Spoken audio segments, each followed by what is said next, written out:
She was slapped across the face in front of 30 passengers in business class for sitting in the wrong seat while being black. No raised voice, no warning, just the sharp, humiliating crack of a hand delivered by a flight attendant whose eyes never wavered from the assumption that her skin meant she didn't belong there. No one moved. No one intervened. Whispers stirred, judgment flickered, and someone pulled a curtain halfway shut as if to preserve the comfort of others from the discomfort of her presence. She didn't cry. She didn't fight. She simply looked back with a silence so deep it unsettled the very air around her. No one knew who she was, and that mistake would haunt them. This story doesn't unfold the way you expect. It's not about revenge. It's about exposure, about power, arrogance, and the quiet devastation of certainty. If you think you know where this is going, you're already wrong. Follow the story, share your thoughts in the comments, and tell me, where are you reading from? Like and subscribe to keep uncovering what lies beneath the surface of polite cruelty. Odessawan stepped out of the jet bridge and into the warm, filtered lighting of Flight 378 with the composed ease of someone who had done this many times before. She held her boarding pass in her left hand, passport in the right, and walked with a quiet purpose that didn't cry for attention, but still turned heads. She wore a navy cashmere coat, crisply tailored slacks, and shoes polished to a mirror finish. She wasn't flashy, she was polished. Too polished, Lenora Wacth thought. Too composed. Lenora had been in the airline industry for nearly 2 decades, long enough to spot what she considered anomalies in her cabin. There was always one, and today she decided Odessa was it. It started with the look, that half-second micro-expression when Lenora's eyes landed on Odessa, a small flicker of something not quite recognition, not quite suspicion, but a deeply buried bias triggered like muscle memory. Odessa smiled softly, extending her boarding pass with the easy rhythm of countless past boardings. But Lenora didn't take it. Instead, she stepped slightly in front of the handheld scanner and tapped on her device twice. "One moment, please," she said, loud enough for those boarding behind to pause. "Passenger audit triggered. Can you step to the right?" Odessa blinked just once, and then moved wordlessly to the inspection alcove by the bulkhead wall. It was a small space often ignored unless used for surprise bag checks or manual verifications. The lighting there was harsher. Lenora gestured at the mounted scanner. "Hands by your sides, feet apart," she said, then followed with a louder, pointed question. "Are you carrying more than $2,000 in cash today?" Odessa's eyes didn't waver, but there was a brief, silent pause before she answered. No, the passengers behind her, several of them visibly impatient, began watching more closely. A man in a navy overcoat whispered something to his wife. Another woman holding a designer bag frowned as she leaned out to see what was going on. Lenora tapped again on her tablet, opening a maintenance override menu under the guise of security protocol. This wasn't company policy. It was a hidden tool that could temporarily adjust or remove seat assignments for hardware updates. Most attendants didn't even know it existed. Lenora did, and she used it. With a few quick inputs, Odessa's first-class assignment disappeared from the active manifest. She stepped back from the scanner and gave a smile that didn't touch her eyes. "Looks like the system registered an adjacent reassignment error," she said in the tone of someone feigning surprise. "It's an odd glitch. You're not listed in first class anymore." Odessa, still holding her documents, glanced down at her pass.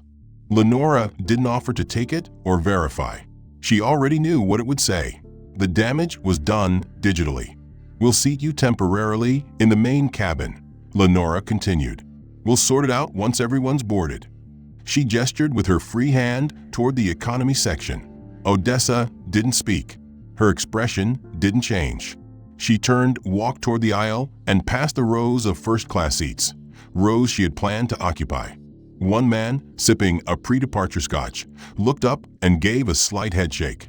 The woman beside him, typing on her phone, paused just long enough to smirk. As Odessa passed the curtain into economy, the noise changed. Louder, denser.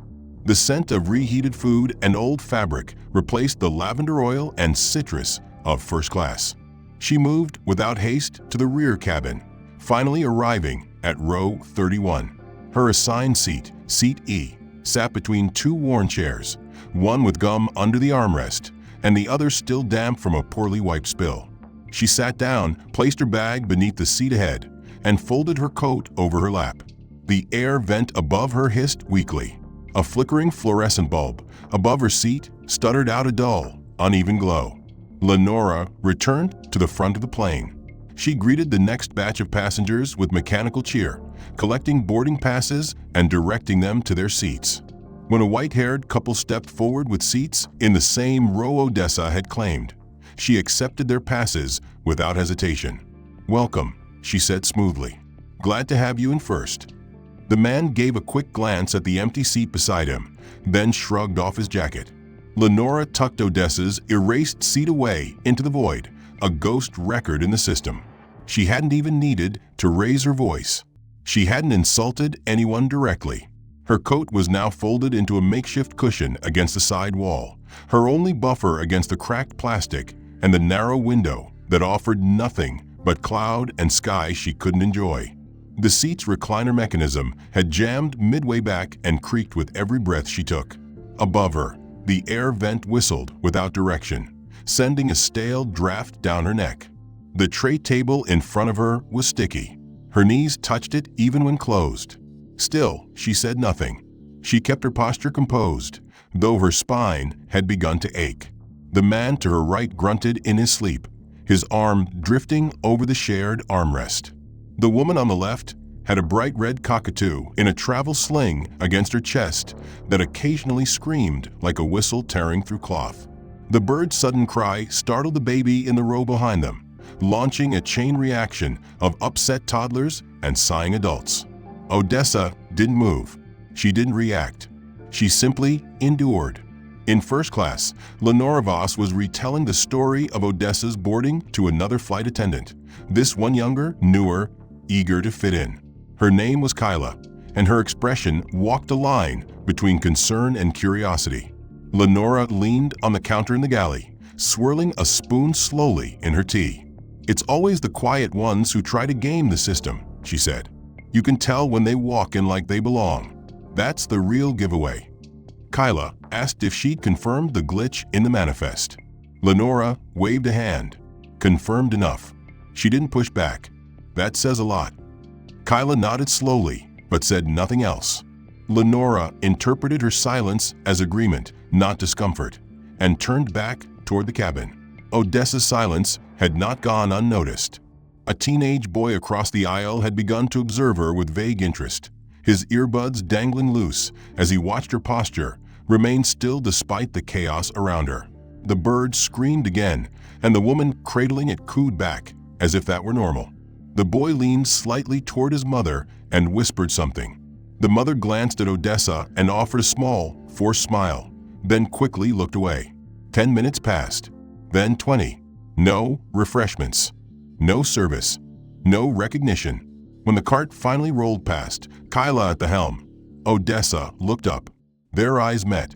For a second, something passed between them. Not familiarity, but hesitation. Odessa opened her mouth just slightly, just enough to request water, but Kyla had already moved past a row, pulled forward by the flight attendant behind her, who nudged her toward the next section. 30 minutes later, when the bird screeched once more and the man beside her released a wet cough into the cabin air, Odessa reached for the call button. Her fingertip hovered for a second. Then she pressed it. Nothing happened.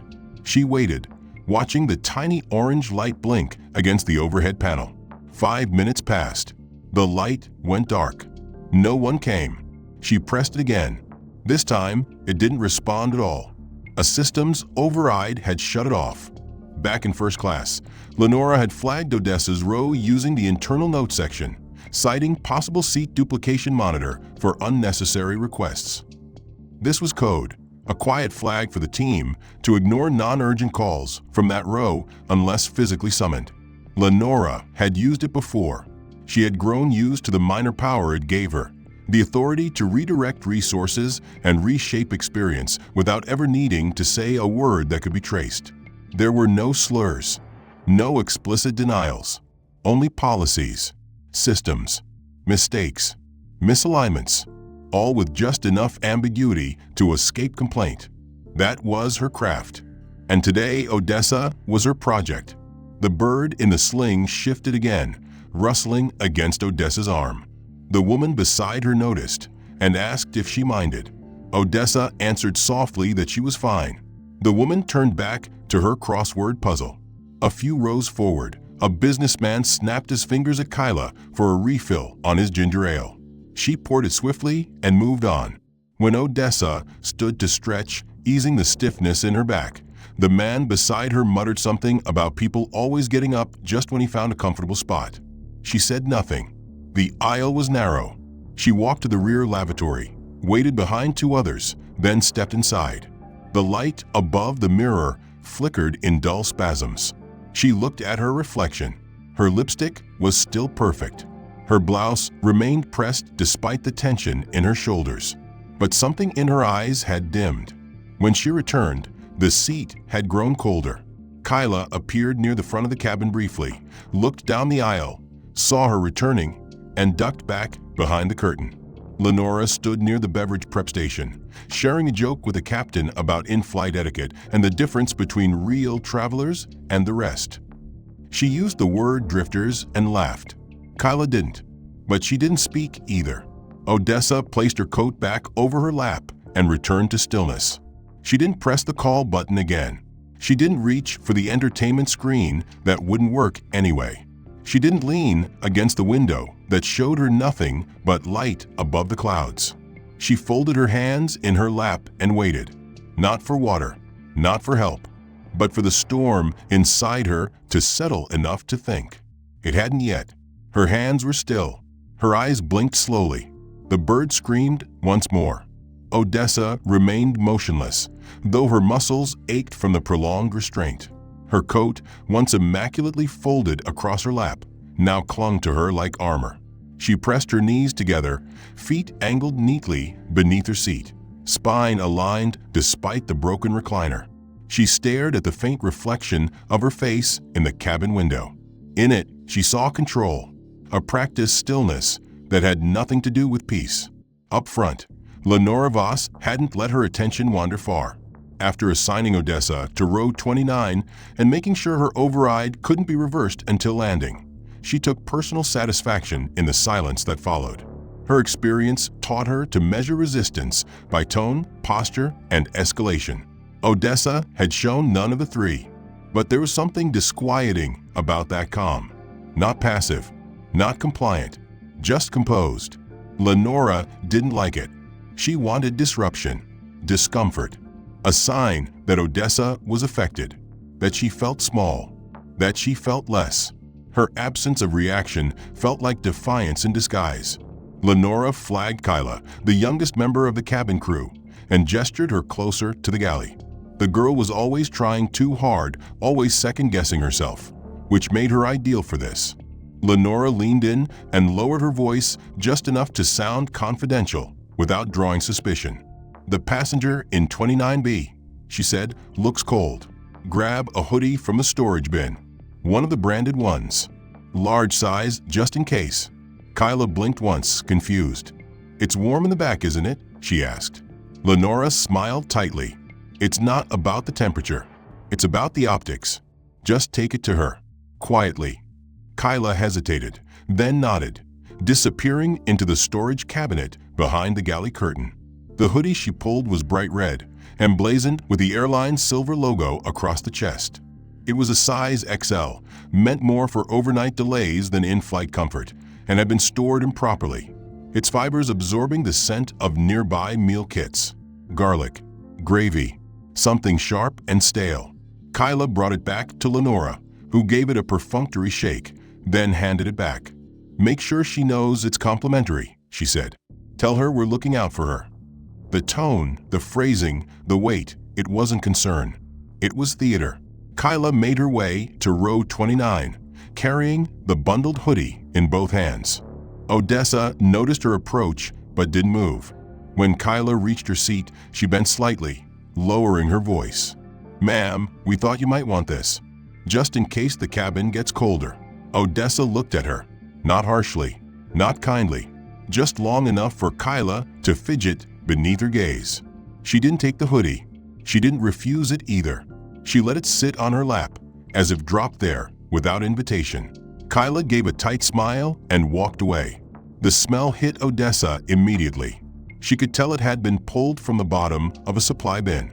The scent wasn't offensive, exactly, but it was undeniably intrusive, like the leftovers of someone else's night. She rested her hand on top of it, but didn't wear it.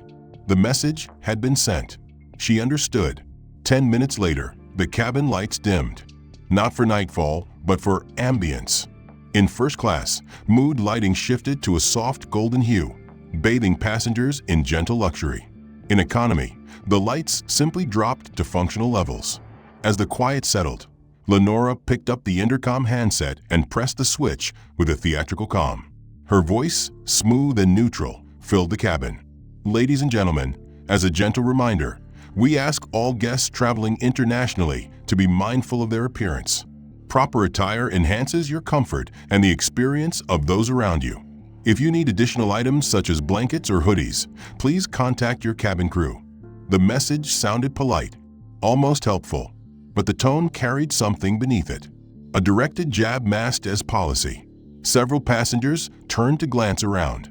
Two women a few rows ahead of Odessa looked back briefly, eyes settling on her lap where the oversized hoodie sat like a misplaced warning.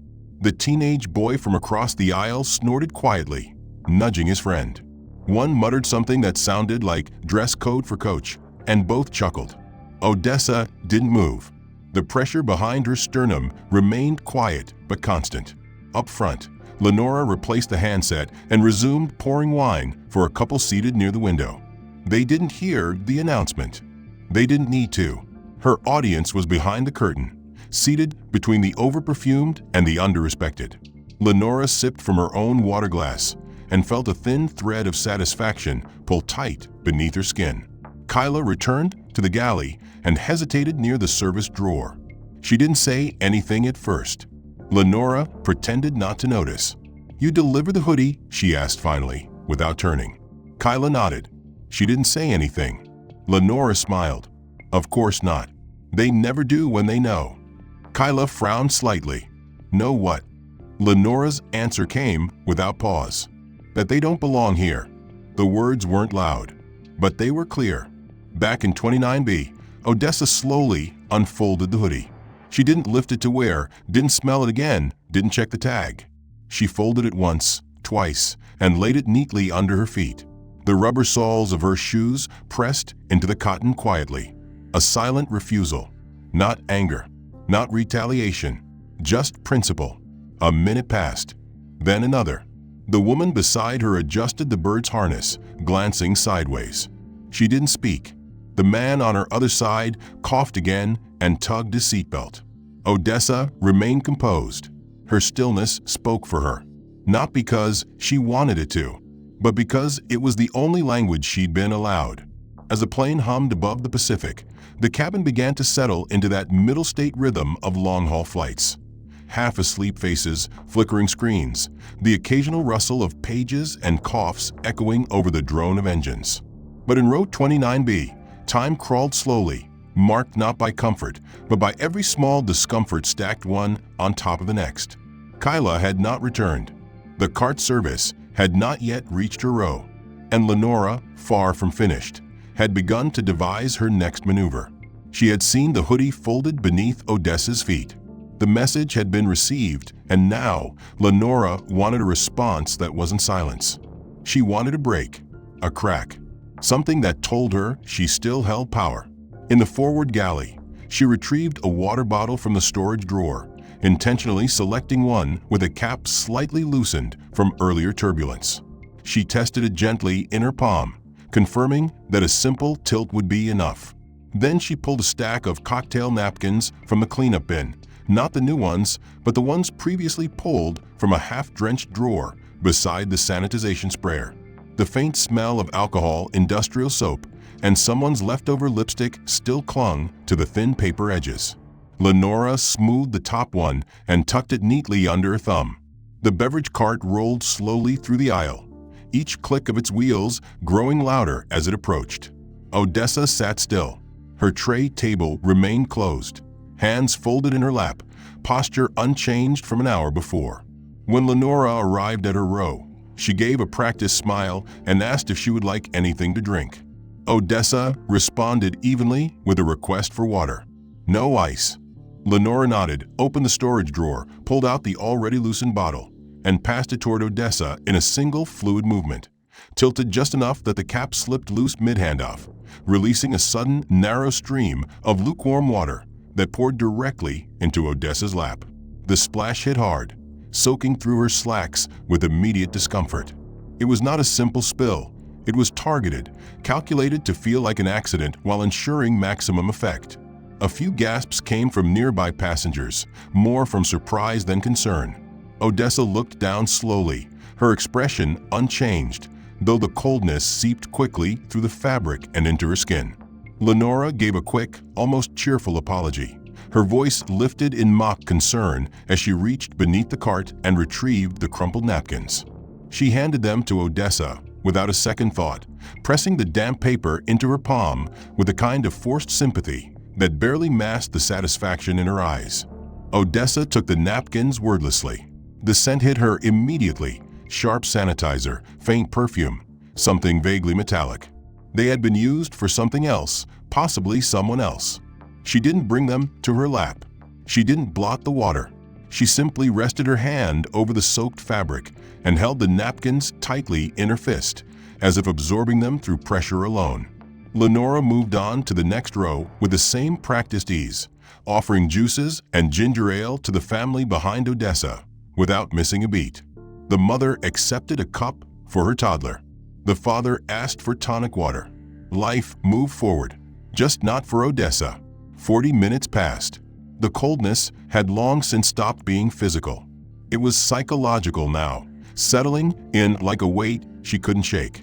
The water had darkened the fabric of her pants, leaving a visible stain across her lap that hadn't dried due to the poor airflow. Her coat, which might have served as cover, remained folded on her lap. She made no effort to use it. She would not cover a wound that had been delivered with intent. Instead, she sat through the discomfort, resisting the urge to flinch, to shift, to show even the smallest reaction. In the galley, Lenora poured herself a coffee and leaned against the counter. Kyla approached tentatively, glancing down the aisle. "Did she say anything?" Kyla asked. Lenora sipped. "Not a word. Like I said, they never do. Not the ones who think they're better than the rest of us." Kyla didn't respond. She only nodded once, though it looked more like a reflex than agreement. She pulled a clean stack of napkins from the drawer and began folding them neatly, her movements slower than usual. A few seats away from Odessa, the teenage boy who had noticed her earlier continued to sneak glances. He had headphones in, but hadn't played anything for over an hour. He watched the way she sat, perfectly still in stained clothes, with no complaint, no request, no look for help. He couldn't explain why, but something about it made him uncomfortable. Not the wet pants, not the hoodie, but the silence, the total silence. She sat still in the middle seat of row 29, her back straight, her eyes fixed not on the window, not on the screen in front of her that no longer functioned, but slightly ahead into empty space, where no distraction could dilute her focus. Her lap remained wet. The scent of disinfectant clung faintly to her fingers. Remnants of the tainted napkins still curled quietly in her fist. Around her, the cabin was entering that long, quiet phase of transcontinental travel where conversations thinned, bodies shifted in half-sleep, and silence took hold. But not everywhere. 2 rows ahead, a boy no older than 9 had grown restless. He'd exhausted his tablet, grown bored of snacks, and now alternated between kicking his feet and swinging a small action figure across the aisle as if conquering territory. His father, a man in his late 30s wearing a tech company hoodie and wireless earbuds, occasionally murmured instructions without looking up from his phone. The boy grew louder, his questions sharper and more pronounced, designed not for answers, but for acknowledgement. When his gaze eventually landed on Odessa, he paused, tilted his head, and blinked with the innocent cruelty children often wield unknowingly. He tugged at his father's arm and pointed. "Why does that lady's hair look confused?" he asked, the word twisted by a child's lack of vocabulary, but delivered with perfect clarity. The man looked up briefly, followed his son's finger, and glanced at Odessa. His lips curled into a smirk as he turned his head slightly away, offering no correction, no explanation, only a low chuckle that suggested agreement. The boy smiled, proud to have made his father laugh. The moment lingered. Odessa didn't flinch. Her expression didn't shift, though her breath caught slightly in her throat. She'd heard variations of it before. Hair is wild. Hair is untamed. Hair as unprofessional. And now, hair is confused. But it wasn't the word that pierced. It was the normalization of it. The public stamp of approval given by the father, and worse, the laughter that came next from just ahead. Lenora, standing by the galley, heard the exchange and let out a stifled laugh. She stepped forward, bent down to the boy's level, and handed him a pair of plastic pilot wings, the same kind normally reserved for first-time flyers or special requests. The gesture was rehearsed, smooth, even nurturing. She pinned it to the boy's collar and told him he had good eyes, that noticing things was a sign of leadership. The father smiled again. The boy beamed. Lenora stood up and continued down the aisle, as if she had just performed an act of kindness. Kyla stood behind her, watching it unfold with a strange tightness in her stomach. She didn't move. She didn't speak. But she noticed the way Odessa remained still, her face unreadable, her hands perfectly still in her lap, her pride sitting wounded, but unbroken beneath the cascade of insults delivered as casual as breathing. Another hour passed. The cabin dimmed again. Lights overhead flickered once, and then settled into a low yellow glow meant to mimic late afternoon. Odessa finally moved. Not abruptly, not with irritation. She simply unfolded herself from the too small seat, placed her coat over her arm, and stepped gently into the aisle. Her knees ached from hours of tension. Her calves protested the limited circulation. But she kept her movements smooth, careful not to disturb. She turned slightly to walk toward the rear of the aircraft to stretch, perhaps to simply breathe outside the confines of that stifling middle row. But she didn't take more than a few steps before Lenora appeared. The flight attendant moved quickly, intercepting Odessa with her clipboard in hand. Her voice was low but sharp. "Please avoid standing in the aisle too long," she said, gesturing broadly as if instructing everyone. "We don't want to block the views of our paying passengers." The phrasing landed with the precision of a pin into soft flesh. Paying passengers. Odessa had no idea whether the others had heard it, but Lenora didn't care. Her words weren't for others. They were for Odessa alone. The irony was bitter. Odessa faced a bulkhead wall. There were no windows, no scenic views to block, just a blank panel and the muted hush of recycled air. Still, she nodded once and returned to her seat. She didn't protest. She didn't question. But the silence this time was heavier. As she sat back down, the dampness on her thighs reignited against the seat's fabric, and her coat, once pristine, now carried a crease at the elbow where she had held it too tightly for too long. She didn't smooth it out. The boy 2 rows ahead had fallen asleep. The plastic wings still clung to his shirt. The father scrolled through news articles without looking back. And Lenora returned to the galley, where she logged her final service entry for the cabin. Kyla hovered near the curtain again, her eyes flicking to the rows of passengers, then settling again on Odessa. She opened her mouth once as if to speak, but the words dried out. She turned instead and began organizing the drawer trays, her hands trembling slightly at the edges. The rest of the flight dragged slowly, not because of time, but because of how heavily the air now pressed on Odessa's skin. She had not eaten. She had not been offered a second drink. She had not asked for anything. Everything that had been denied to her had been calculated to provoke reaction. But she had refused to give it, not out of pride, out of control. Every second she sat in silence, soaked, insulted, dismissed. She accumulated a ledger of harm, not for vengeance, but for memory, for truth. When the captain announced the initial descent, a wave of shifting bodies stirred across the cabin. Seat backs were raised. Screens were dimmed. Bags were retrieved from overhead bins. But Odessa remained exactly as she had been. Still, present, composed. She knew the game was nearly over. She could feel it in the way the air changed. In the way Lenora moved with more purpose now, double-checking rows for safety compliance. Her voice sharper than before. In the way Kyla avoided eye contact completely. The bird next to her shrieked again, just as the wheels extended. The man beside her grunted as he stretched, rubbing his eyes as if waking from a long nap. The boy in front stirred, one hand reaching up to touch the plastic wings still pinned to his chest. His father packed up a tablet, never once looking behind him, not once acknowledging the words his son had spoken aloud. The words that had remained floating in the air like smoke.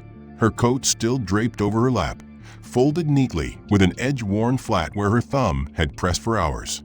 Her silence, which had once felt like power, now rested heavy, sharp like splinters under skin, not from weakness, but from accumulation. Not a single kindness had crossed her aisle since the moment Lenora flagged her at the gate. Not a drink offered sincerely. Not a question asked with empathy.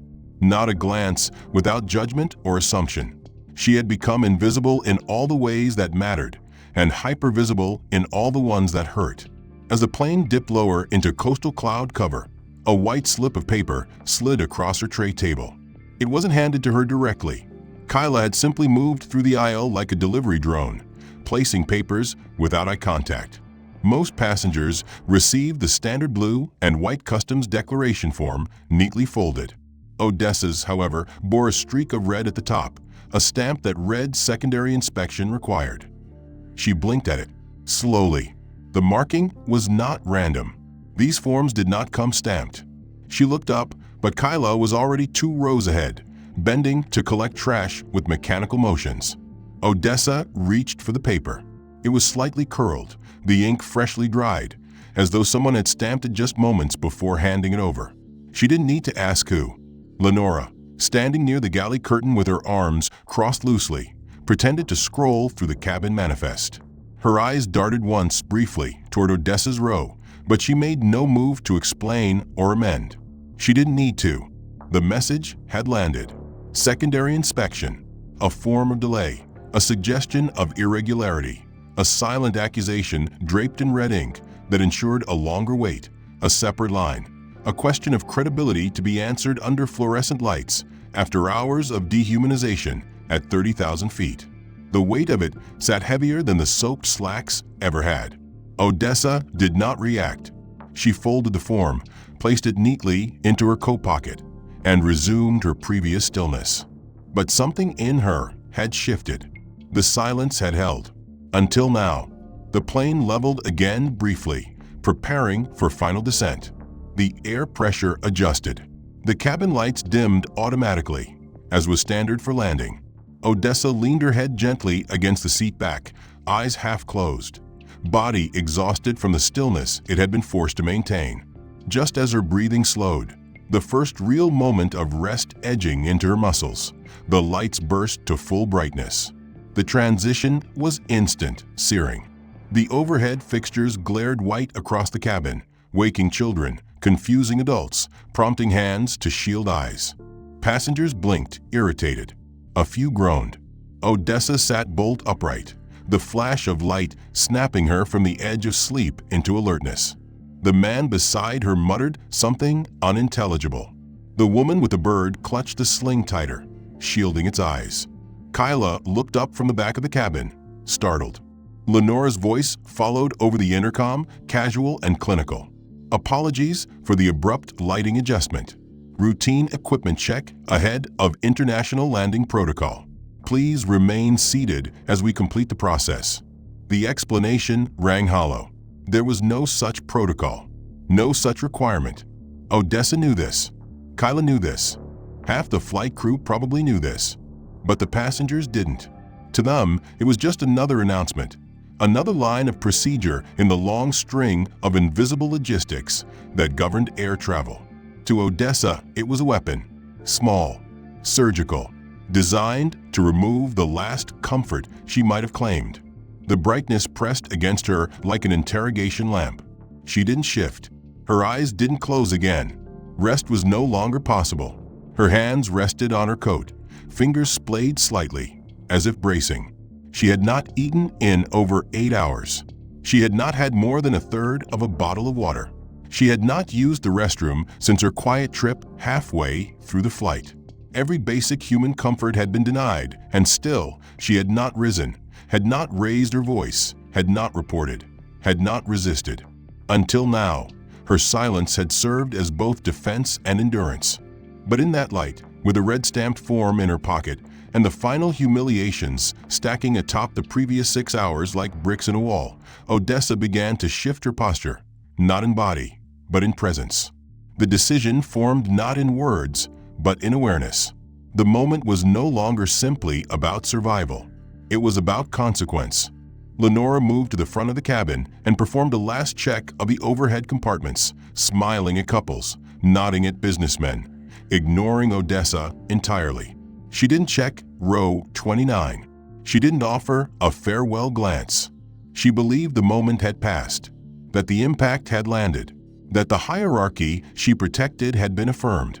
Odessa looked forward, not at Lenora, not at the cockpit, just ahead at the blank panel of the cabin wall, the same one she had supposedly blocked earlier, the same one she had stood before like a statue.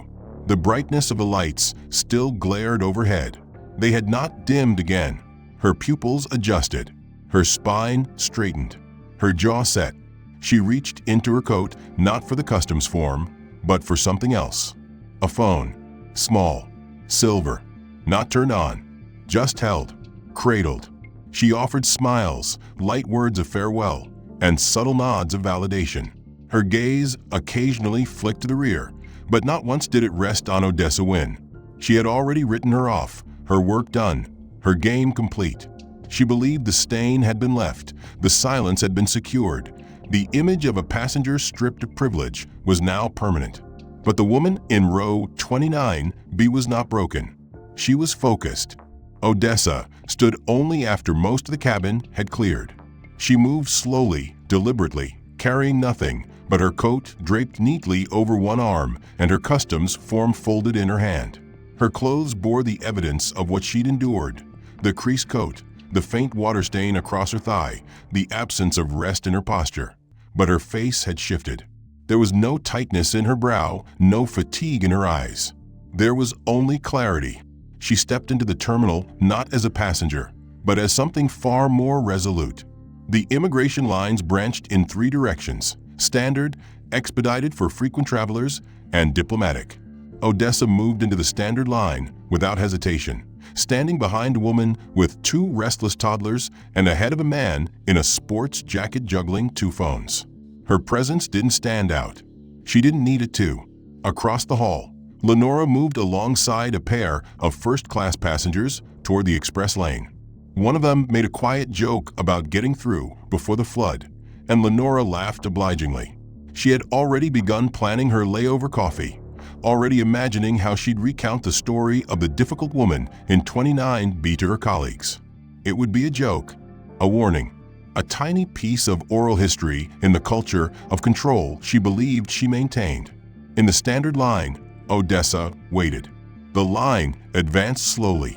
Each step forward was measured, timed by protocol and fatigue. The overhead lights hummed. The customs desk operated with dull efficiency. Nothing moved quickly here, and Odessa didn't mind.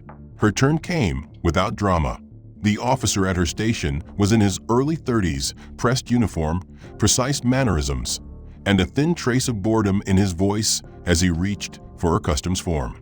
He unfolded it, saw the red stamp, and immediately lifted his gaze to her face. For a second, he hesitated. Then he cleared his throat. "Ma'am, I need you to step to the secondary inspection line." Odessa nodded. She did not question. She did not blink.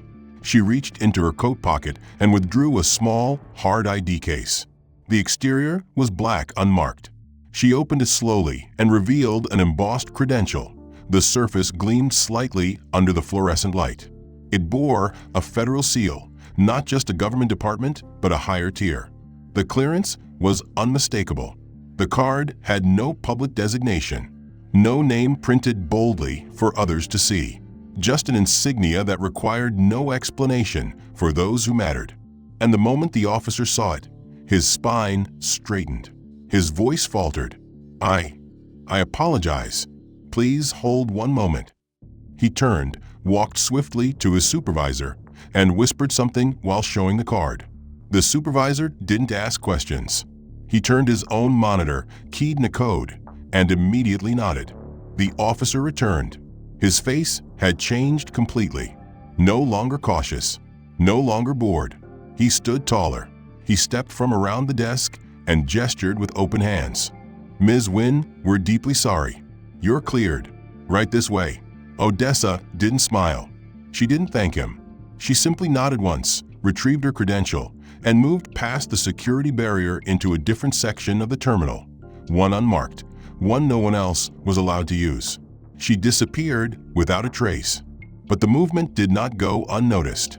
Across the way, Lenora had reached the edge of the express queue when she turned her head at the shift in energy. She saw the customs officer standing awkwardly at a half-bow, and then she saw Odessa walking past him, flanked by nothing, yet commanding complete deference. The red form, the stain, the silence, it all twisted in Lenora's memory in an instant. Her stomach dropped, her tongue catching behind her teeth. She knew the posture of authority when she saw it, and she had seen it too late. One of the first-class men beside her noticed her freeze. "Everything all right?" Lenora forced a smile, but it was brittle, incomplete. Her gaze remained fixed on the disappearing edge of Odessa's coat as the doors to the diplomatic corridor closed behind her. The shift was tectonic. Lenora had not lost control. She had never had it. She had only been allowed to believe she did. The humiliation she had layered with so much care, reassigned seating, spilled water, passive announcements, dirty napkins, lights as weaponry, all had been conducted beneath the eyes of someone who could end careers without uttering a word. Odessa hadn't resisted because she didn't need to. She had documented. She had absorbed. She had calculated. And now she had revealed. Lenora had made a career out of justifying actions, defending service choices, documenting complaints, as though they were distant administrative blips. But there had been no complaint, no protest, no recorded altercation. And yet, there had been that card, that corridor, that silence with weight behind it. She told herself it was coincidence, a case of mistaken identity. Maybe Odessa had connections. A spouse in a federal agency, a diplomatic badge borrowed. But even as she rehearsed those excuses, she couldn't ignore the one truth that stabbed hardest. If the roles had been reversed, Lenora would have noticed someone like Odessa instantly. She'd spent 6 hours proving she didn't, or rather, refusing to. The flight crew funneled into the staff debrief lounge, a gray room tucked near the operations center with vending machines, lukewarm coffee, and screens showing departure rotations. Kyla entered quietly behind her, her uniform now slightly wrinkled, her face tight with exhaustion. She kept her distance. Lenora sat at one of the terminals, logged into the crew flight report portal, and prepared to submit her flight summary, as she always did. She sipped from a paper cup, typed in her login credentials, and waited for the report interface to load. That's when it happened. A soft ping sounded, not from the main screen, but from the system tray. An administrative flag pushed through the crew network interface. Lenora's screen blinked once, then displayed a message in red text. User login flagged. Pending internal inquiry incident match ID, OW4735. Her hand stilled over the keyboard. She frowned and clicked the message. It opened a secure window, requiring her crew badge to proceed. She scanned it. The interface unlocked with a delay, and then the report came into view.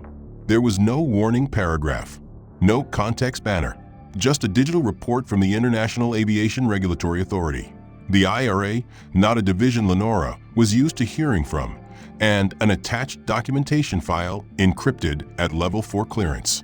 Her name appeared in the header, listed alongside the flight manifest. She scrolled. The report described a potential breach of passenger dignity standards, misuse of internal override systems, and unauthorized manipulation of seat assignments. Every line mirrored her actions, as if someone had watched the entire flight and transcribed her moves. Then came the signatory line. Lenora's heart rate kicked hard in her chest.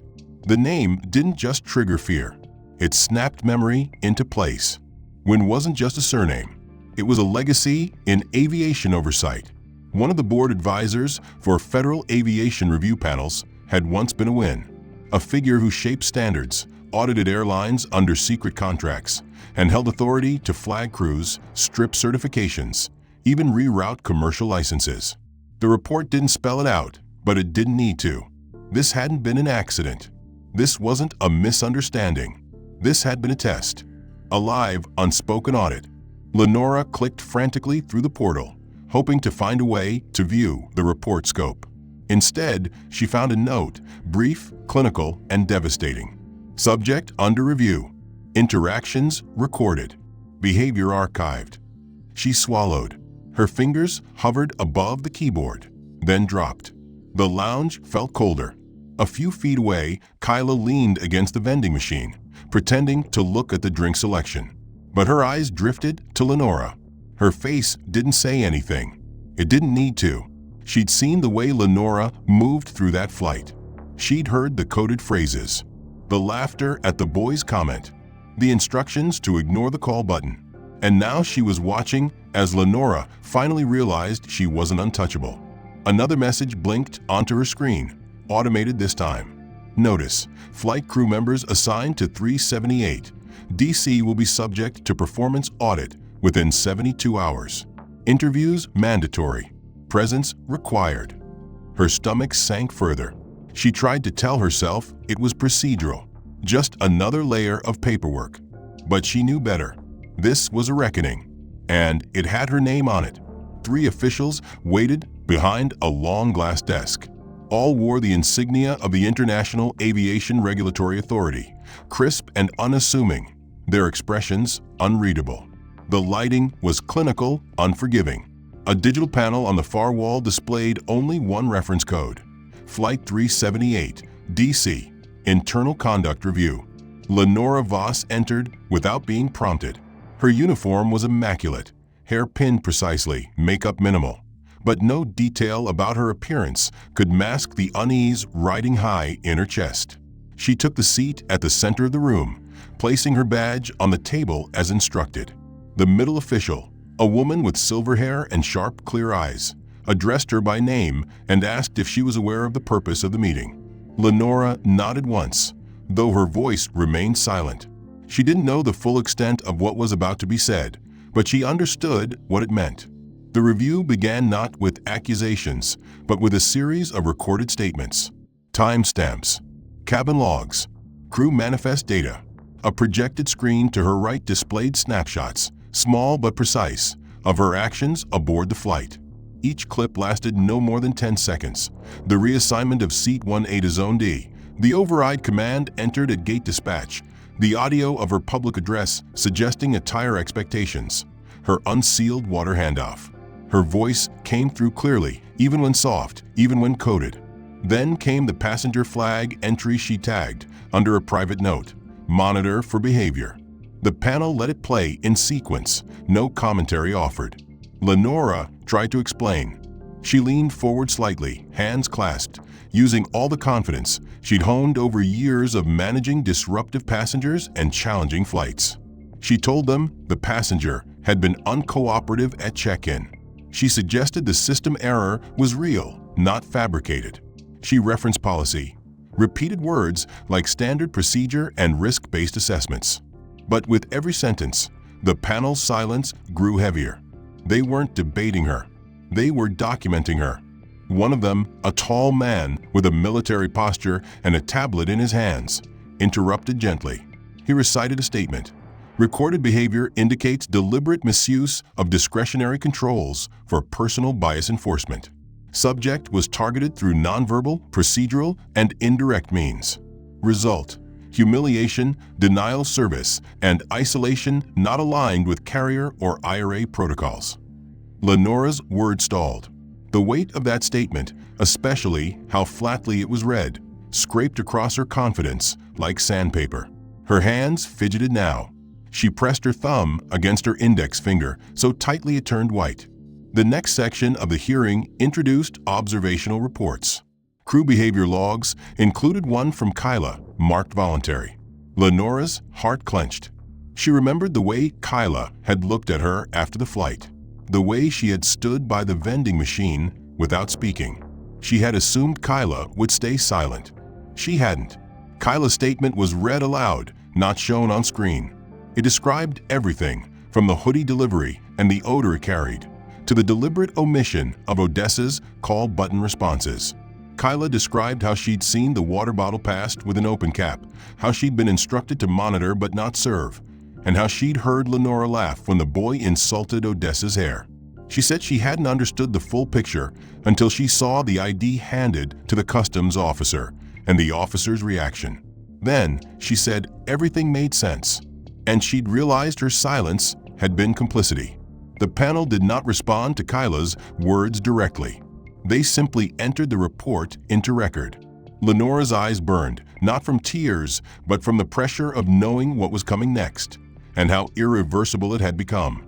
She tried one final argument, that in her years of service, she'd handled countless difficult passengers, made judgment calls, tried to maintain peace. She tried to express that her actions were rooted in experience, not prejudice. The final official, one who hadn't yet spoken, leaned forward and simply said, "Your experience is not in question. Your conduct is." Then came the conclusion. Temporarily revoked override access. Placed on administrative suspension. Flight record flagged. Future scheduling withheld pending full ethics review. These weren't disciplinary suggestions. They were administrative commands. Lenora sat frozen for several seconds after the announcement. She didn't ask for clarification. She didn't protest. She knew that the words had already been written. The stain she'd left wasn't only emotional. It was procedural now. Documented, coded, traced. The session ended. She was escorted out by an assistant who said nothing, who offered no eye contact, only a path to the door. Lenora exited into the hallway like someone stepping off a cliff into water she hadn't known was deep. The lounge was quiet when she returned. Kyla was there again, sitting in a corner chair, a paper cup in her hand, watching the television without sound. Their eyes met only once, and it wasn't an apology that passed between them. It wasn't rage. It was recognition. The weeks that followed the internal hearing moved like fog over still water, thick, unhurried, and suffocating. Lenora Wacth no longer had a schedule to memorize, no manifest to review, no pre-flight briefings or uniform adjustments. Her name disappeared from the assignment board. Her ID badge no longer activated secure doors, and her login access led only to a page that read, "Recertification required."